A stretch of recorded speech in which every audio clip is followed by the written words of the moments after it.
अस्सलाम वालेकुम नाजरीन, मेरा नाम आकिब है और आप देख रहे हैं मेरा यूट्यूब चैनल AR जर्नलिस्ट। नाजरीन, शादी से मुताल्लिक़ अजीब और अनोखे वाक़यात तो आपने अक्सर ही ख़बरों में सुने होंगे, लेकिन आज जो हम आपको वाक़या सुनाने जा रहे हैं इसमें दुल्हन कोई इंसान या लड़की नहीं बल्कि एक लकड़ी का मुजस्मा है।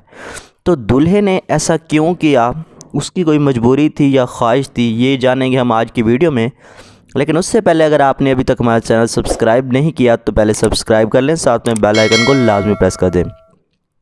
नाज़रीन, ये वाक़या है एक भारत का। भारत में एक शख्स ने लकड़ी के मुजस्मे से शादी कर ली।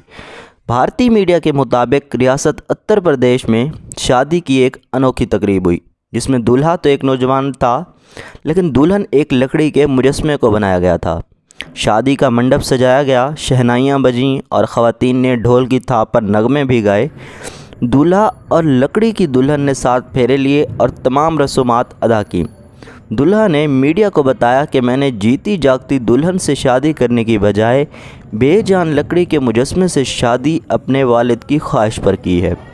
दूल्हा के 90 साला वालिद ने मीडिया को बताया कि मेरे 9 बेटे हैं, जिनमें से 8 की शादी हो गई है और ये मेरा 9वां बेटा है, लेकिन ना तो इसके पास पैसे हैं और ना ही दिमाग। इसलिए मैंने किसी की ज़िंदगी ख़राब करने की बजाय लकड़ी के मुजस्मे से शादी करा दी। मैं अपनी ज़िंदगी में सारे बेटों की शादी होता देखना चाहता था। दोस्तों, आपको ये वीडियो कैसे लगी कमेंट करके ज़रूर बताइएगा। मैं मिलूँगा आपसे एक नई वीडियो के साथ, तब तक के लिए अल्लाह हाफ़िज़।